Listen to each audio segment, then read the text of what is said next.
हाय दोस्तों मैं आनंद भारद्वाज आप सभी का अपने चैनल ज्ञानपुर में स्वागत करता हूं। दोस्तों आपको बहुत अच्छे से पता होगा कि हाईकोर्ट के द्वारा इलाहाबाद हाईकोर्ट के द्वारा ग्रुप सी और ग्रुप डी की वैकेंसी आने वाली है। दोस्तों मैं आपके लिए बहुत एक बेहतरीन अपडेट लेके आया हूं। अभी तो बहुत से लोग बहुत से अनुमान लगा रहे हैं, प्रिडिक्शन लगा रहे हैं। मैं पूरी तरीके से बातें नहीं कह सकता हूं, लेकिन दोस्तों मैं आपको बता रहा हूं कि जो मुझे चीजें पता चली हैं अपने लोगों के थ्रू जो वहां पे ऑलरेडी काम कर रहे हैं हाईकोर्ट में, जैसा उन्होंने बताया है, ये वैकेंसी दोस्तों आपके 10 फरवरी के आसपास नोटिफिकेशन इसका आपको देखने को मिल सकता है। मैं गारंटी इसके साथ नहीं कह सकता हूं दोस्तों, लेकिन ये ऐसा वो सुनने में आ रहा है। नोटिफिकेशन शायद ऐसा सिग्नेचर के लिए भेजा जा चुका है उनके डिपार्टमेंट में। और दोस्तों मैं आपको बता दूं कि वैकेंसी बहुत अच्छी आ रही है, बहुत अच्छा सिलेक्शन का टाइम है आपके पास ये। और सबसे इंपॉर्टेंट बात मैं बता दूं दोस्तों, अभी तो मैं अपने वीडियो में बहुत कुछ आपको बताने वाला हूं। कई चीजें मैं लिख पाया हूं, कई चीजें मैं नहीं लिख पाया हूं। बहुत सी चीजें दोस्तों इंपॉर्टेंट है जो मैं आपको वीडियो के दौरान ही उनको बताऊंगा, उनका मतलब भी मैं बताऊंगा कि यहाँ पे क्या है। आपको पूरा एज क्राइटेरिया के बारे में, सिलेक्शन प्रोसीजर क्या है, लास्ट ईयर कट ऑफ क्या था, टाइपिंग किस तरीके से होता है, उनके मार्क्स कैसे ऐड होते हैं। दोस्तों मैं हर एक चीज आपको बताऊंगा, आप बस पूरा वीडियो देखिएगा, कहीं भी स्किप मत करिएगा, नहीं तो चीजें आपको समझ में नहीं आएंगी पूरी अच्छी तरीके से। दोस्तों मैं बता दूं, इस बार जो वैकेंसी सुनने में आ रहा है, जो मुझे पता चला है, लगभग 3500 के आसपास वैकेंसी है, उससे प्लस ही वैकेंसी आने वाली है। लास्ट ईयर भी मुझे याद है कि शायद 3400 के आसपास वैकेंसी आई थी जब 2018 में फॉर्म आया था। तो दोस्तों उस समय भी ऐसी वैकेंसी आई थी। मैं आपको बहुत अच्छे से दोस्तों सब बताने वाला हूँ। इस बार 3500 वैकेंसी की बात दोस्तों चल रही है। इसमें एक बात आपको समझना है कि इसमें ग्रुप सी की भी वैकेंसी रहती है और ग्रुप डी की भी वैकेंसी रहती है। ग्रुप सी में दोस्तों आप जानते होंगे कि स्टेनो की और जूनियर असिस्टेंट की वैकेंसी आती है, जो कि एक तरीके से आप कह सकते हैं कि जूनियर असिस्टेंट जो होता है वो क्लरिकल कैडर में होता है। स्टेनो के बारे में आपको पता ही है, कुछ स्पेशल उसमें टाइपिंग मांगता है, शॉर्ट हैंड मांगता है, तो थोड़ा सा वो हट की वैकेंसी जरूर हो जाती है। अभी मैं आपको सब कुछ बताऊंगा कि इसकी सैलरी क्या है, पूरा प्रोसेस क्या है, जॉब भी प्रोफाइल क्या रहती है, उसके बारे में भी मैं आपको आइडिया दूंगा। लास्ट ईयर आपको मैं ये भी चीज बताऊंगा दोस्तों कि लास्ट ईयर मैं आपको बताऊं कितना बच्चे ज्यादा स्कोर किए थे जनरल में। मैं आपको मार्क्स बताऊं, फिर भी उनका सिलेक्शन नहीं हो पाया था, जस्ट बिकॉज ऑफ टाइपिंग। अब मैं बताऊंगा क्यों टाइपिंग यहाँ पे इंपॉर्टेंट हो जाती है। आप जानते होंगे कि हाईकोर्ट का जो दोस्तों वैकेंसी आती है उसमें हिंदी इंग्लिश दोनों टाइपिंग मांगता है जूनियर असिस्टेंट के लिए। अब मैं आपको एक चीज और बता देना चाह रहा हूँ दोस्तों, यदि 10 तारीख के आसपास इनकी वैकेंसी आ जाती है, 10 या 15 फरवरी के पास इनके आसपास वैकेंसी आ जाती है, तो अभी देखिए पूरी तरह ये तो नहीं कहा जा सकता कि एग्जाम कंडक्ट एनटीए ही कराएगा या कोई और डिपार्टमेंट और ऑर्गेनाइजेशन कराता है। लेकिन मुझे जो लगता है कि इस बार जो हाईकोर्ट आरओ की वैकेंसी हुई थी उसको एग्जाम एनटीए ने कराया था, नेशनल टेस्टिंग एजेंसी ने कराया था। तो इस बार भी मुझे लगता है, पूरी उम्मीद है कि एग्जाम एनटीए ही कराएगा। और आपका वही चीज होगा जो आरओ में हुआ था कि टाइपिंग भी उसी दिन होगी। पहले क्या होता था दोस्तों, आप जानते होंगे कि टाइपिंग जो होता था, एग्जाम बच्चे एग्जाम दे लेते थे, उनमें जो क्वालिफाई होते थे उनसे टाइपिंग कराई जाती थी। लेकिन इस बार ऐसा होगा नहीं, मैं आपको बता रहा हूँ। यदि एनटीए एग्जाम कंडक्ट कराई तो फिर से वही होगा कि आपको एग्जाम के दिन ही टाइपिंग होना है। और मैं आपको बता दूं दोस्तों कि ये जो एग्जाम है, उस समय तो जब आरओ का वैकेंसी आया था तो नोटिफिकेशन के बाद कुछ एग्जाम शेड्यूल इनको मिल नहीं पा रहा था, क्योंकि और भी बहुत से एग्जाम थे। इनको कंप्यूटर एग्जाम, कंप्यूटर स्कूल जैसे कॉलेज के इनको सेंटर मिल नहीं पा रहा था, इसलिए एग्जाम कंडक्ट कराने में भी 3-4 महीने लग गया था। लेकिन इस बार दोस्तों ऐसा होगा नहीं। मैं आपको बता रहा हूँ कि इनकी वैकेंसी आने की नोटिफिकेशन 2 से ढाई महीने के अंदर क्या एग्जाम हो जाएगा। और मैं बता रहा हूँ, यदि आप टाइपिंग अभी से नहीं करेंगे, अभी से आप टाइपिंग नहीं करेंगे, खासकर हिंदी दोस्तों आप टाइपिंग नहीं करेंगे, तो मैं आपको बता रहा हूं कि आप 100 में से 90 नंबर लाने के बाद भी आप सिलेक्शन से दूर हो जाएंगे। इसलिए आप बात को मेरी समझिएगा, पूरा वीडियो देखिएगा। मैं आपको बहुत इंपॉर्टेंट बताऊंगा क्या आपको हिंदी टाइपिंग में क्या वो फॉन्ट क्या रहेगा, सब चीजें मैं आपको बताऊंगा दोस्तों, आप पूरा समझिएगा। दोस्तों जो वैकेंसी, टोटल वैकेंसी आने की बात हो रही है, मैं बता दी आपको 3500 के प्लस ही वैकेंसी आएगी, इससे कम नहीं रहेगी वैकेंसी। जूनियर असिस्टेंट की दोस्तों लगभग 1700 के आसपास सुनने में आ रही है, जैसा उन्होंने बताया मुझे कि 1700 के आसपास वैकेंसी जूनियर असिस्टेंट की आएगी। मैंने शॉर्ट में सब लिख भी रखा है, मैं ज्यादा बड़ा वीडियो भी नहीं बनाना चाहता हूँ, इसके लिए मैं आपको पहले से लिख के रखता हूँ। जूनियर असिस्टेंट में दोस्तों 1700 के आसपास वैकेंसी आएगी आपकी। और 12th इसमें एलिजिबिलिटी में इसमें 12th पास मांगता है, आपका इंटरमीडिएट होना चाहिए, ट्रिपल सी का आपके पास सर्टिफिकेट होना चाहिए। यदि आपने भर लिया है तो अच्छा है, यदि आप अभी भरेंगे भी तो आपके पास, मुझे नहीं लगता कि एग्जाम नोटिफिकेशन के लास्ट डेट के पहले आपके पास सर्टिफिकेट आ पाएगा।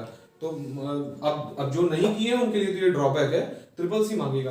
दोस्तों इसमें हिंदी और इंग्लिश टाइपिंग मांगता है। Hindi typing 25 word per minute और English typing 30 word per minute. अभी दोस्तों इसमें एक बहुत इंपॉर्टेंट बात है, मैं वो भी आपको बताऊंगा। पहले मैं एक बार ये चीजें बता दे रहा हूँ कि उसमें नंबर कैसे टाइपिंग में आपको मिलेंगे, वो मैं आपको बताने वाला हूँ, वो बहुत जरूरी है। मैं अभी थोड़ा सा आपको मैं स्टेनो बारे बता दूं। दोस्तों स्टेनो की लगभग 600 के आसपास वैकेंसी आने की है इसका। दोस्तों हाँ, एक चीज मैं आपको और बता दूं, जूनियर असिस्टेंट की जो वैकेंसी आने वाली है उसका ग्रेड पे जो होता है वो 1900 के आसपास होता है।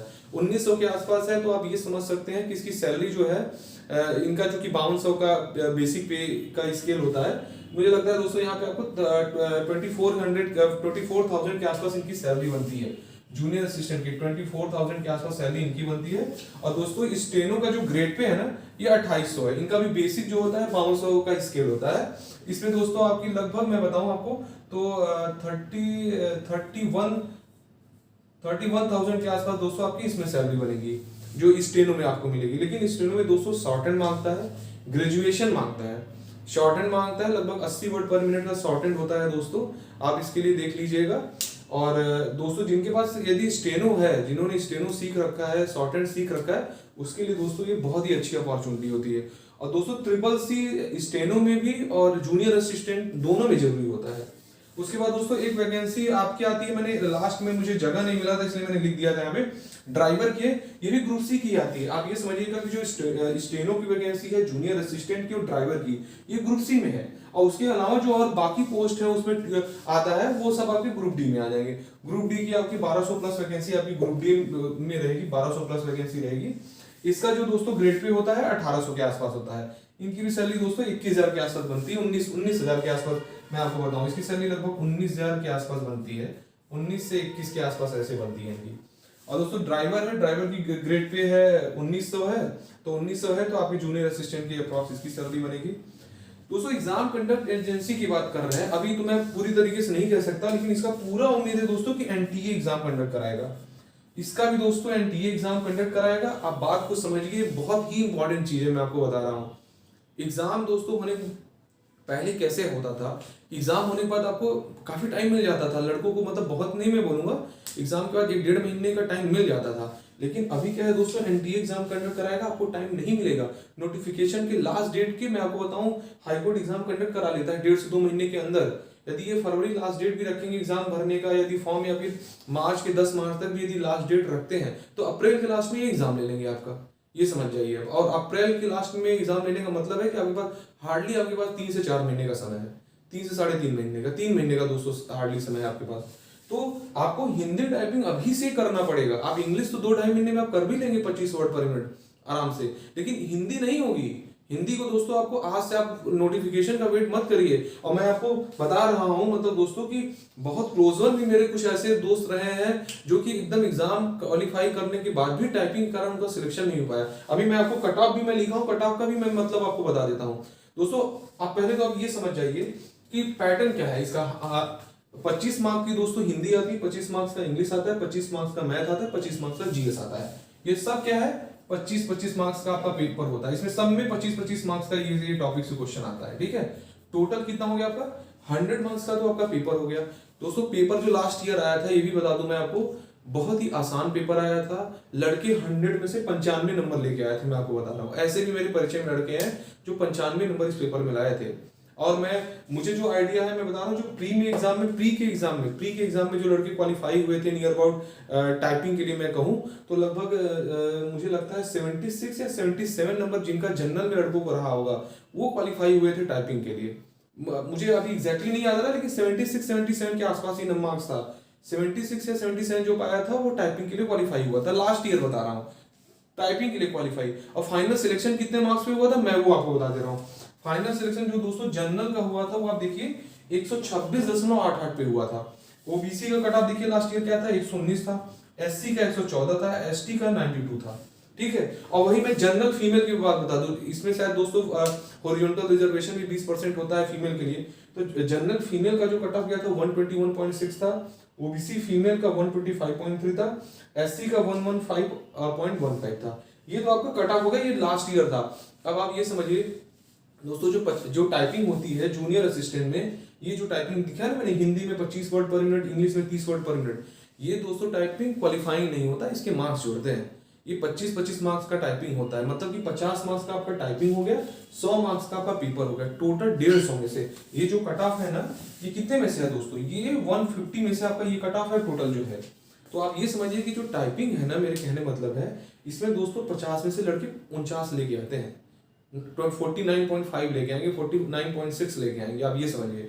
और हिंदी टाइपिंग दोस्तों यदि जिनकी नहीं आती है, जिनको नहीं आती है, 2 महीने में नहीं तैयार होता है, उसके लिए आपको बहुत एफर्ट करना पड़ेगा। तो आप नोटिफिकेशन का वेट मत करिए, हिंदी टाइपिंग स्टार्ट करिए। और आप ये समझ जाइए कि जो पेपर बहुत आसान था, कुछ बंदे ऐसे थे जो 100 में, मैं आपको बताया ना, 95 और 96 नंबर तक लेके आए थे लड़के। आप सोचिए यदि उस एग्जाम में भी यदि कोई बंदा 80 पाया है, तो 80 बहुत नॉर्मल स्कोर था, मैं आपको बताऊं, पेपर बहुत आसान था। 80 नंबर यदि आपने लाया है और उसके बाद आप टाइपिंग में अच्छे से कर देते हैं तो भी आपका सिलेक्शन हो जाएगा। 126 था तो भी आपका सिलेक्शन हो जाएगा, मतलब आप यदि नियर अबाउट 46 मार्क्स लाएंगे तो आपका हो जाएगा सिलेक्शन। तो कहने का मतलब आप समझिए टाइपिंग बहुत बड़ा रोल रहता है इस एग्जाम में। और फीमेल के लिए मैंने आपको बता ही दिया, फीमेल में 121.6 गया था, थोड़ा सा कट ऑफ इनका जनरल में फीमेल में कम जाता है। खासकर जो लड़कियां हैं उनको तो मैं सही बता रहा हूँ, उनको तो पूरा टाइपिंग में दम लगा देना चाहिए अभी से। आप टाइपिंग में पूरा दम लगा दिए, 5 नंबर दोस्तों बहुत होता है, 5 नंबर में तो आप 5000 लोगों से ऊपर हो जाएंगे। चीजें समझिए आप, पॉइंट पॉइंट पे कट ऑफ पे अंतर आता है। इनका जो कट ऑफ जो आया है ना दोस्तों, ये मैंने 2 डिजिट में लिखा हुआ है, बट जो इनका ओरिजिनल जो कट ऑफ आता है ना, 5 से 6 डिजिट में इनका कट ऑफ रहता है। आप समझिए इसका मतलब यही है कि एक एक पॉइंट 0.0001 में भी एक एक बच्चों का सिलेक्शन रुक जाता है। तो आप इन सब चीजों को समझिए। और उसके बाद मैं दोस्तों एज भी बता देता हूँ। एज जो दोस्तों होता है इसमें 18 से 40 साल इसकी एज होती है, एज इसमें 18 से 40 साल होती है। कट ऑफ मैंने दोस्तों आपको बता दिया, एग्जाम कंडक्टिंग एजेंसी का नाम भी बता दिया, ये सब भी बता दिया दोस्तों, पैटर्न भी आपको मैं बता दिया, लगभग सारी चीजें मैं आपको क्लियर कर दिया हूँ। वेट मत करिए दोस्तों, मैं आपको यही बोल रहा हूँ, वैकेंसी इसकी फरवरी में आ जाएगी 10 तारीख के आसपास, जो मुझे पता चला है। अनफॉर्चुनेटली लेट होता है तो भी आपके लिए अच्छा, यदि लेट होता है तो दोस्तों आपके लिए अच्छी बात है। आप ये समझिए जिनको टाइपिंग नहीं आती, मैं बता रहा हूँ उनके लिए बहुत अच्छा है यदि वैकेंसी और लेट होके आए, क्योंकि वैकेंसी एक बार आने के बाद इसका एग्जाम दोस्तों 2 से 2.5 महीने के बीच में हो जाएगा। तो यदि लेट होता है तो आप बाउंस बनाइए कि थोड़ा सा लेट हो जाए पेपर। और दोस्तों अभी से आप हिंदी की और इंग्लिश की इस तरीके से आप टाइपिंग करिए कि आपके 50 में 50 नंबर टाइपिंग में आ जाए। दोस्तों ये बहुत ही अच्छी वैकेंसी है, नंबर ऑफ वैकेंसी भी बहुत ज्यादा है, आप देख रहे हैं, और ये मौका आपके हाथ से छूटने ना पाया, मैं आपको बता रहा हूँ। तो दोस्तों ये वीडियो में ज्यादा बड़ा ना होने पाई, अब इतना मुझे लगता है काफी है, मैंने हर चीजें आपको बता भी दी है। वैकेंसी का नोटिफिकेशन आ जाएगा तो उसके लिए भी मैं आपको बताऊंगा। और दोस्तों जो भी बच्चे किसी भी एग्जाम के लिए मैथमेटिक्स पढ़ना चाहते हैं, क्वांट का सेक्शन तैयार करना चाहते हैं, या फिर जो भी लड़के लेखपाल की मुख्य परीक्षा के लिए तैयारी कर रहे हैं, दोस्तों मेरा चैनल है ज्ञानपुर करके, मेरा चैनल है दोस्तों, मैं आपको बता दूं, ज्यादा मैं दोस्तों इसके बारे में नहीं बताऊंगा। आप खुद एक बार आप दोस्तों इस चैनल पे आप जाइएगा, आप देखिएगा, इसके इस वीडियो के डिस्क्रिप्शन लिंक पे भी मैं डाल दूंगा, आप एक बार जाके दोस्तों वो वीडियोस देखिएगा। मुझे पूरी उम्मीद है कि आपको यदि कोई चीजें नहीं आती हैं तो आपको बहुत अच्छे से समझ में आएगा। मैंने ज्योमेट्री से अपनी क्लासेस स्टार्ट किए हैं, और दोस्तों मुझे अच्छे तरीके से पता है कि एग्जाम में क्या चीजें पूछी जाती हैं, क्या क्वेश्चन बन सकते हैं, कई एग्जाम दोस्तों मैंने निकाले हैं। आप एक बार जाके उन वीडियोस को आप देखिए, आप जरूर आप उससे दोस्तों बेनिफिटेड होंगे। आप एक बार उन वीडियोस को आप देखिए अच्छे से। और ज्ञानपुर चैनल है दोस्तों, और बस दोस्तों आज के लिए इतना ही काफी है। मेरा वीडियो आपको पसंद आया हो दोस्तों तो अधिक से अधिक लोगों को शेयर करिए। Thank you very much.